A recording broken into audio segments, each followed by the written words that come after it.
Are you coming, Fiona? Yes. Good.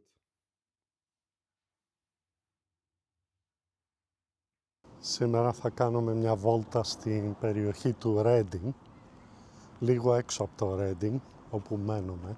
Θα σας δείξω λίγο τη γειτονιά μας και τις διάφορες διαδρομές.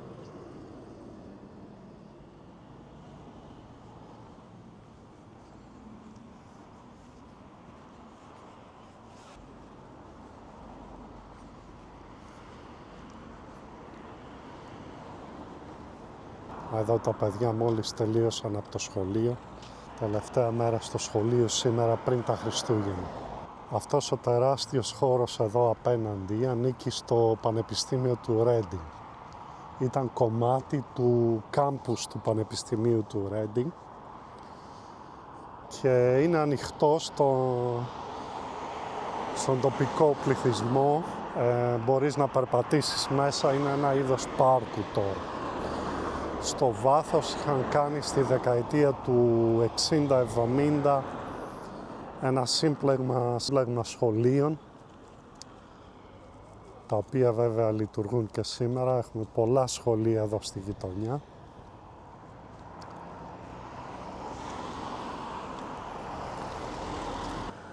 Πλησιάζουμε Χριστούγεννα και αυτό εδώ πέρα δεν ξέρω τι είναι, έχει ανθίσει.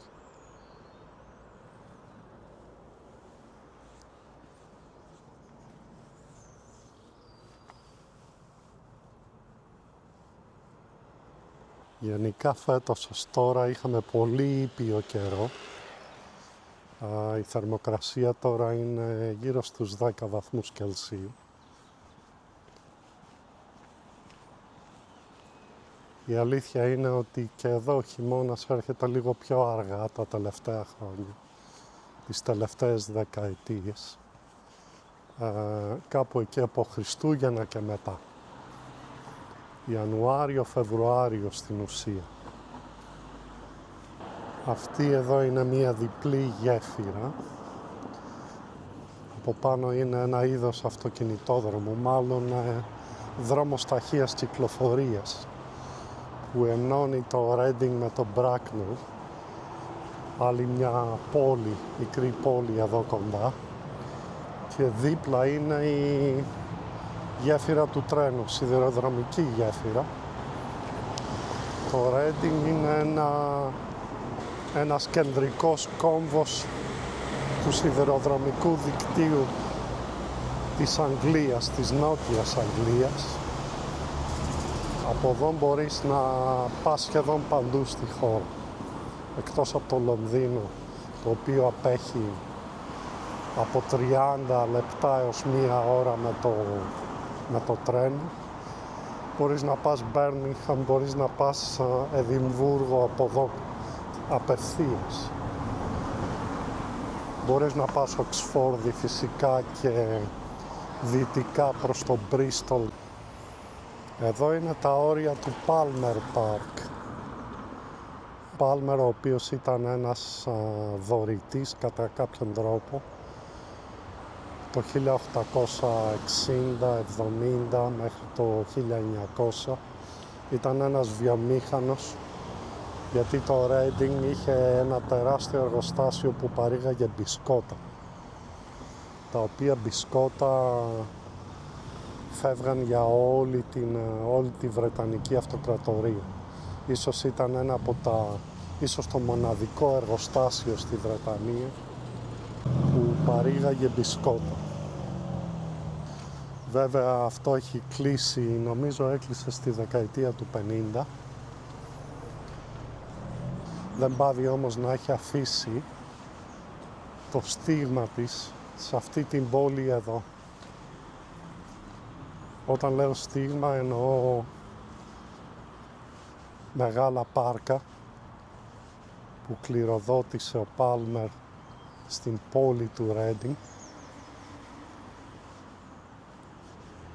και κάποια χρήματα, έτσι, τα οποία επενδυθήκαν σε βάθος δεκαετιών για να γίνουν κάποια έργα. Ενδιαφέρον έχει και η βλάστηση εδώ μπροστά από κάποια σπίτια. Τα σπίτια που αποκαλούμε μεζονέτες στην Ελλάδα. Που και που βλέπεις κάποια φυτά, κάποια παλμοειδή και αναρωτιέμαι μερικές φορές αν είναι δυνατόν να ευδοκιμούν εδώ, σε αυτό το βόρειο κλίμα. Επίσης έχω δει και ελιά, συγκεκριμένα μία ελιά που είχε φέρει από την Ελλάδα ένας διευθυντής που είχα και τη φύτεψε έξω από το σχολείο που δίδασκα. Αυτή την εποχή είχε και λίγες ελιές πάνω. Άσχετο βέβαια φυσικά αν μετά τα Χριστούγεννα έπεσε πάγος και τελείωσε η ιστορία.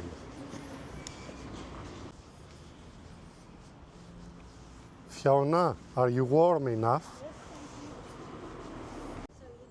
Εδώ έχουμε μία εκκλησία. The United Reformed Church. Τώρα ένα άλλο πράγμα, μια άλλη μεγάλη διαφορά της Ελλάδας με την Αγγλία είναι το πλήθος των διαφόρων εκκλησιών που βλέπεις εδώ και των διαφόρων αιρέσεων, μπορώ να πω. Δεν μου αρέσει και πολύ η λέξη αυτή. Εδώ πέρα γίνεται χαμός, παιδιά. Reformed Church of Scientists, καθολική βέβαια, το οποίο είναι το δεύτερο δόγμα στη Βρετανία μετά τους Προτεστάντες.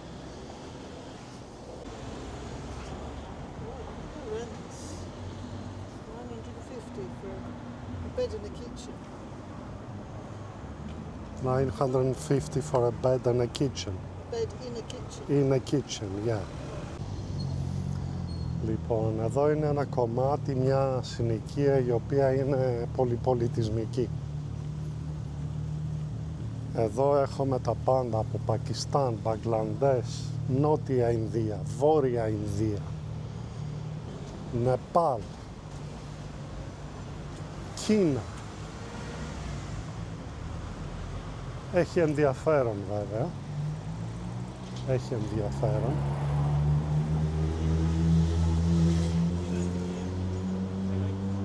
Κάπου θυμίζει και λίγο Ελλάδα με τα μικρά τα μαγαζάκια, με τα φρούτα, με τα μπακάλικα.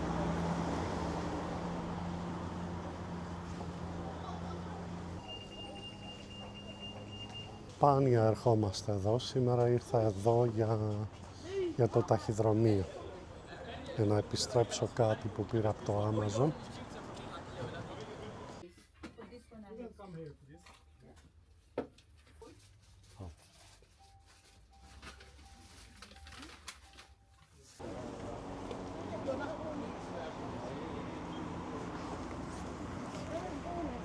Πακιστανική κουζίνα με πίτσα.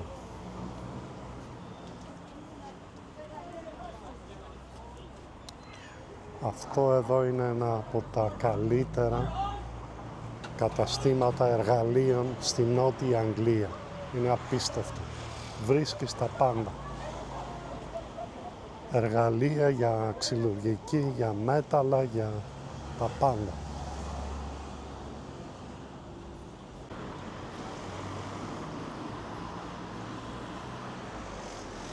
Και εδώ στη γωνία είναι ένα καφέ. Το μοναδικό καφέ σε ευρωπαϊκό στυλ, Έλλη καφέ. Να και μια ελιά εδώ, απ' έξω, καλοπιστική.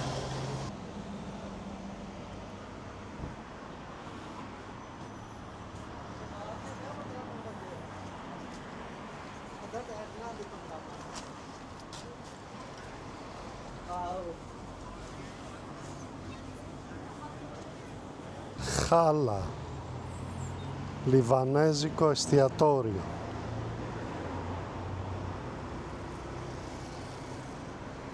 Ένα τεράστιο πιάτο δορυφορικό εδώ πάνω για να μην χάνουμε ούτε μια σειρά της λιβανικής τηλεόρασης. Και επίσης, παιδιά, μαντέψτε, είναι και χαλάλ, δηλαδή δεν έχουμε πρόβλημα να μπούμε και να φάμε χαλάλ. Σημαντικό αυτό. Και εδώ είναι καμιονέτα διακοσμημένη για τα Χριστούγεννα.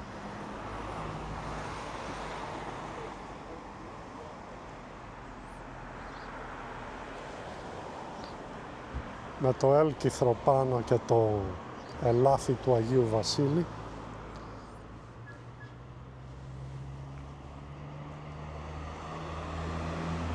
Αυτό εδώ δεν ξέρω τι είναι, ίσως είναι, προφανώς είναι ένα παλιό σπίτι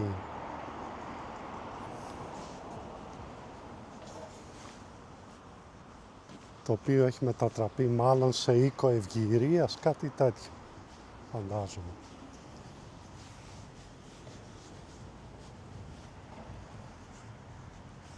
Early Christian Fellowship. Μάλλον γυροκομείο είναι που υποστηρίζεται από την εκκλησία.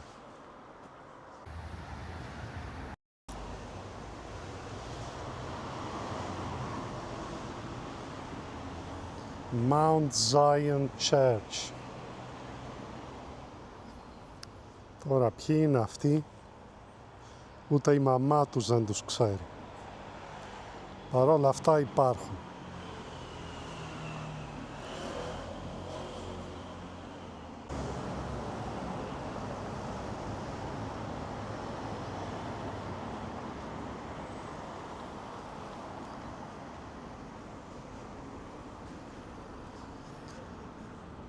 Άλλα διάφορα take away, μικρά εστιατοριάκια. Τα πιο πολλά από αυτά δουλεύουν με Deliveroo, δηλαδή εταιρείες διανομής κατοίκων. Αυτό εδώ είναι ένα sushi εστιατόριο ιαπωνικό και η εκκλησία του χωριού, ο Άγιος Πέτρος.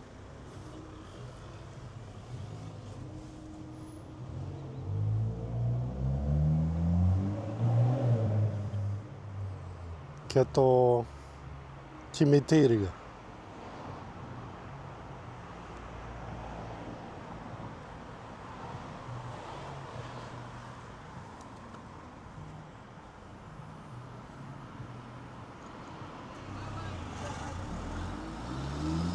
Και φυσικά όπου βλέπουμε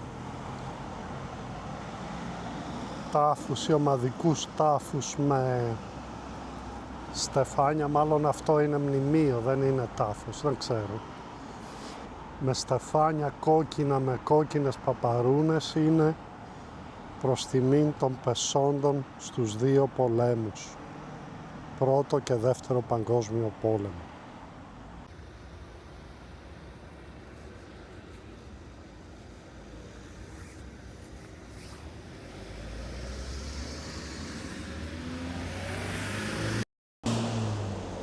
Αγγλικανική εκκλησία, προτεστάντες.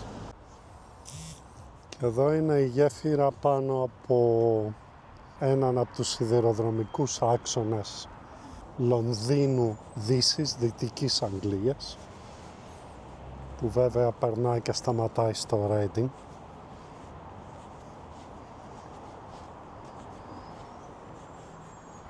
Βέβαια αυτά τα έργα εδώ γίνανε πριν 200 χρόνια, 180 με 200 χρόνια.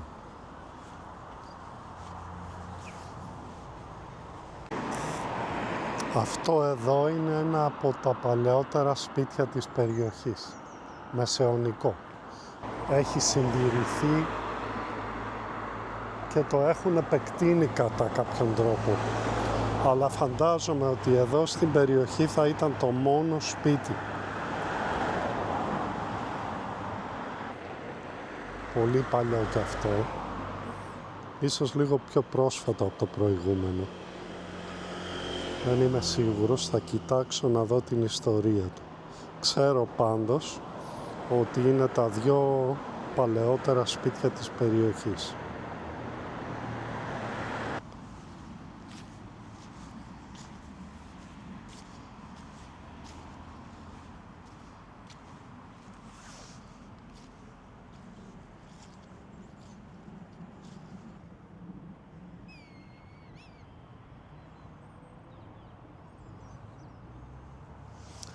Εδώ πριν μερικά χρόνια ήρθε ένα γκρουπ ανθρώπων, βουδιστών, μάλλον μέναν εδώ στην περιοχή, γιατί εδώ η περιοχή έχει πολλούς γκέρκας. Τι είναι οι γκέρκας? Είναι Νεπαλέζοι που τους παίρνει, τους προσλαμβάνει από μικρούς, 21-22 ετών, ο Βρετανικός στρατός, πάει στο Νεπάλ μια φορά στα 4 χρόνια και έχουν μια μεραρχία από γκέρκας. Αυτά τα παιδιά είναι ορεσίβοι προφανώς και έχουν πολεμήσει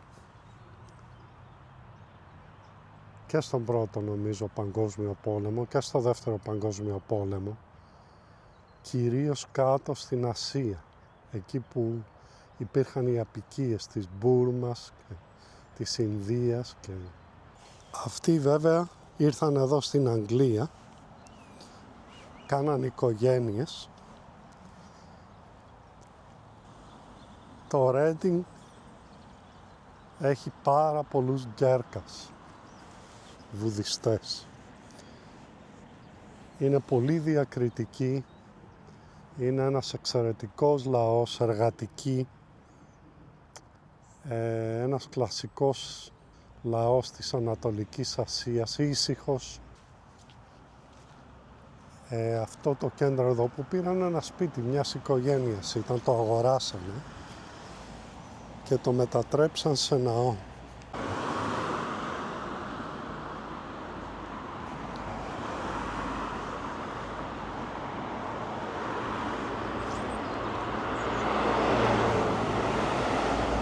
Γκούμπα.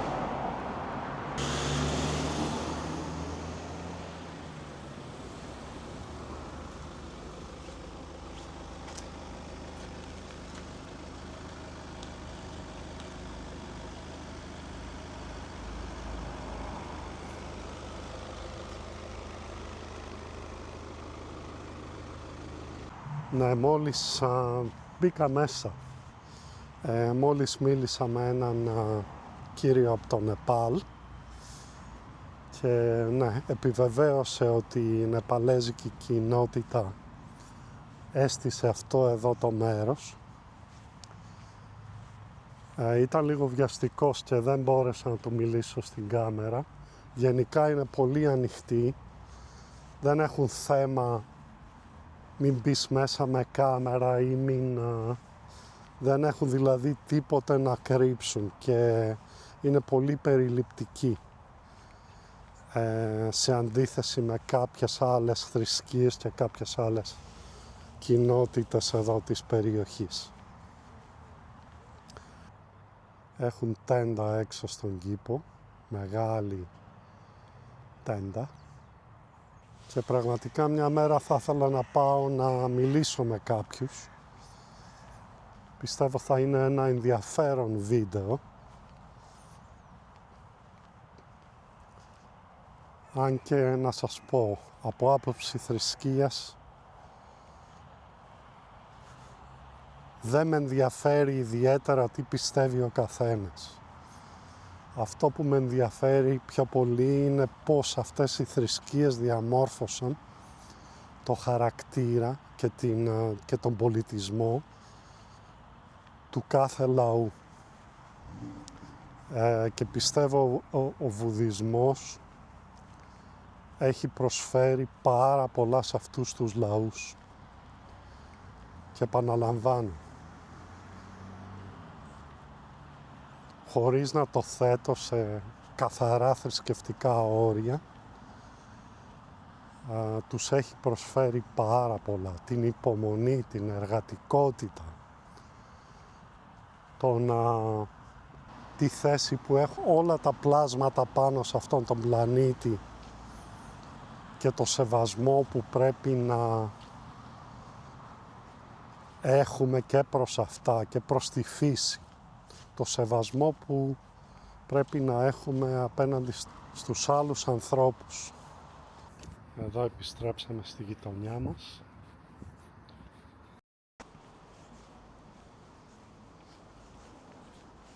Όλα αυτά τα σπίτια είναι, αυτό απέναντι παράδειγμα είναι σπίτι, δύο σπίτια κολλημένα, το ένα με το άλλο, αλλά δεν είναι διαμερίσματα. Δεν καταφέρανε να βάλουν τον Εγγλέζο ακόμη σε διαμερίσματα, σε μεγάλο ποσοστό έτσι, γιατί αν κοιτάξουμε μέσα προς το Λονδίνο ή τις μεγάλες πόλεις, υπάρχει η τάση αυτή να πουλάνε τώρα διαμερίσματα. Αλλά υπάρχει μεγάλη αντίσταση στο θέμα αυτό. Είναι μία από τις λίγες χώρες της Ευρώπης που δεν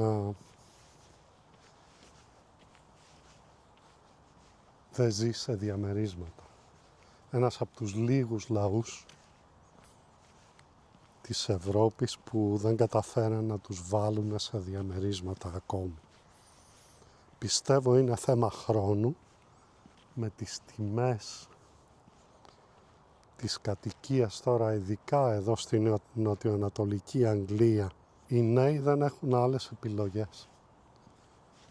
Δηλαδή και κάποιος ο οποίος καταφέρνει και αγοράζει ένα διαμέρισμα, μια γκαρσονιέρα ή ένα διάρρη, θεωρείται εξαιρετικά τυχερός.